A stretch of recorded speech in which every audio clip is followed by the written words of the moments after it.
Hey, beautiful people, welcome back to our YouTube channel, and thank you so much for joining the channel today.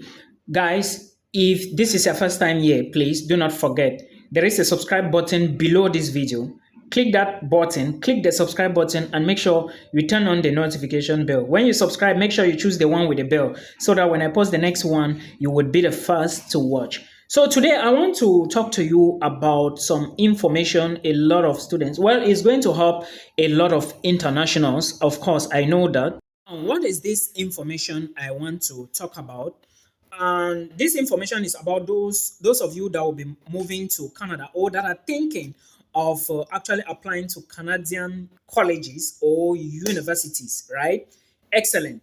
Now, guys, please listen to me keenly. And if you think that this video is interesting, share it to somebody or very educative. Share it to a friend, a brother, or sister. Is going to help them.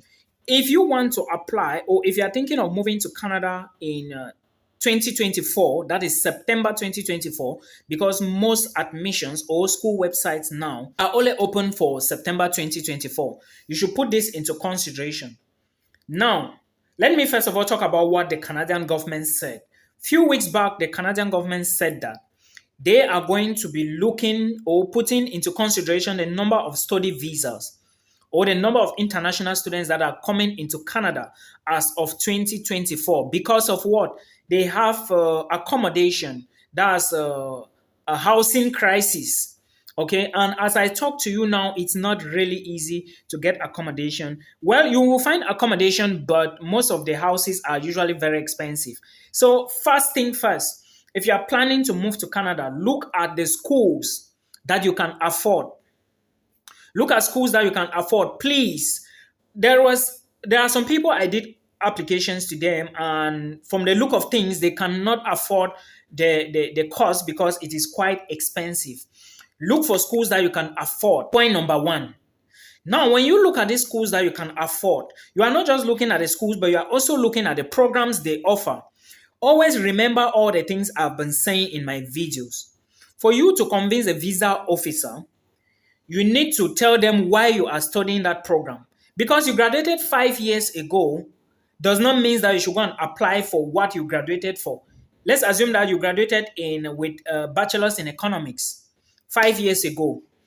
It doesn't now mean that you should go and apply for maybe a postgraduate program in economics or something related to economics. What if you are now maybe a marketer?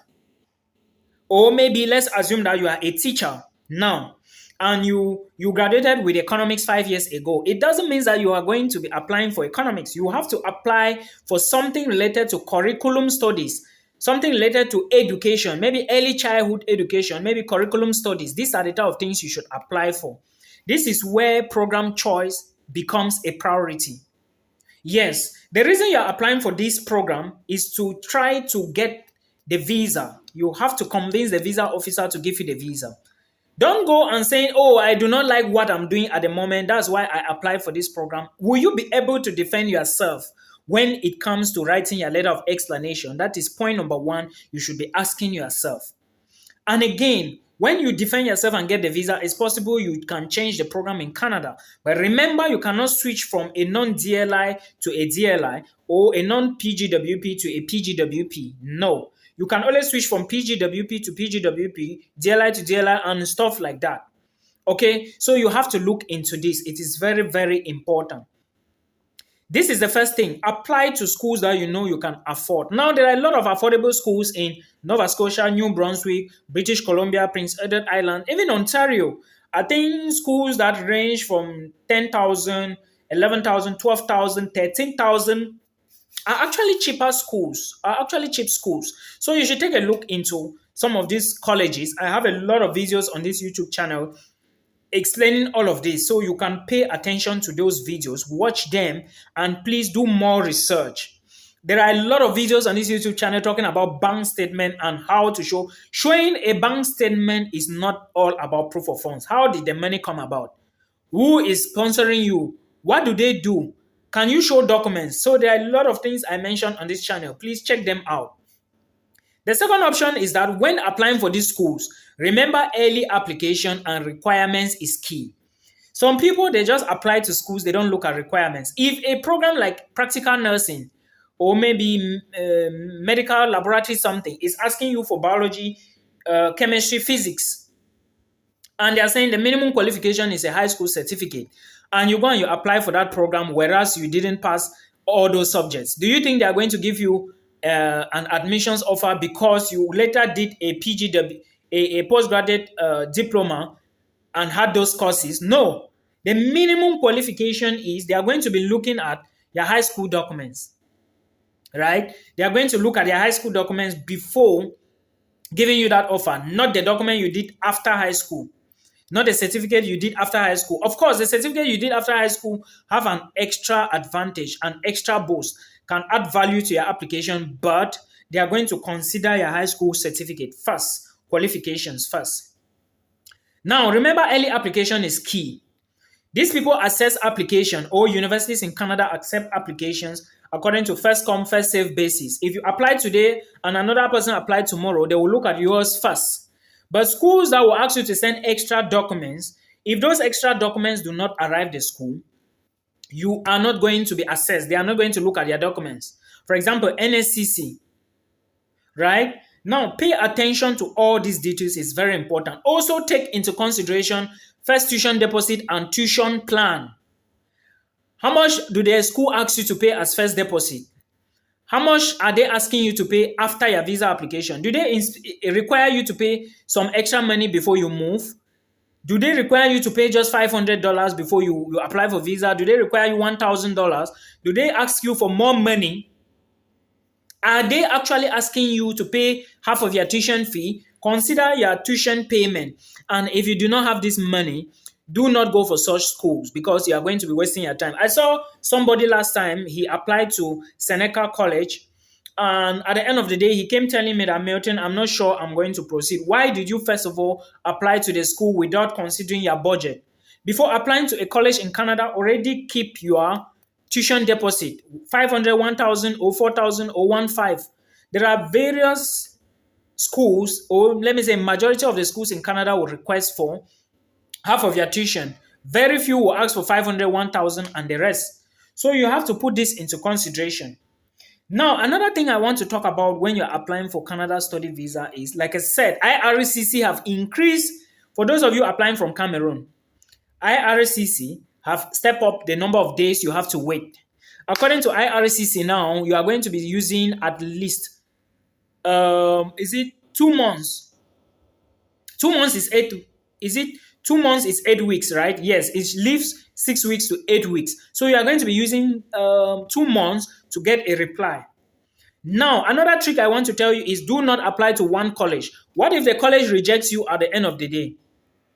Apply to 2 colleges so as to increase your chances of getting the offer letters. And now, when you get the offer letter, remember, before you even start the application process, the JAPA process, you need to know who is going to be your sponsor.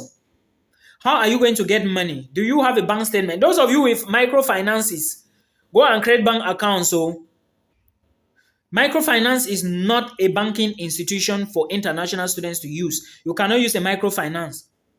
You cannot go to Canada. Okay, first of all, where is your ATM card? You cannot go to Canada and you are telling them that there is a cooperative somewhere. What do they mean? They don't know all these things. You should be getting an account in somewhere where you can use your card in another country so as to withdraw money from your account. This is how things are done. So please put all of this into consideration. Remember, most colleges do not require IELTS. This is advice I'm giving you now. A lot of people don't know this.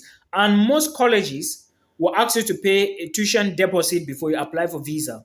But now it depends on how much you are paying, payment plans for tuition. All right, schools in Ontario are somehow very expensive. Remember, living costs in Ontario now is already skyrocket. All right, it's skyrocketing. What am I saying? Has gone up. So you should understand that in case you want to apply to Ontario, you are already on, how do I put it?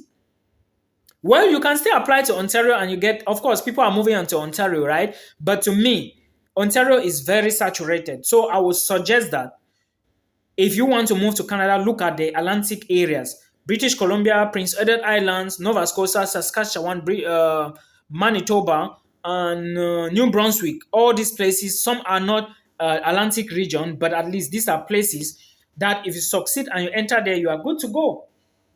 Okay, visa application is process, is what you know, is knowledge, and of course, you carry on with the application process. I hope this video is going to help you. I'm going to be dropping more videos these days about Europe, so please, you should always pay attention to details and make sure you watch those videos to the end, because without you, it's going to be difficult. And of course, if you pay attention to my videos, all right, you listen to me keenly, you are just going to be moving abroad using a study visa. There is no age limit for Canadian colleges. Universities may ask for maybe a proof, all right, an extra proof. But in case it's getting difficult, choose the community colleges, because at the end of the day, you are not going to be doing research. You are going to be doing hands-on, all right. So it's easy to integrate. I hope you get, because of less workload.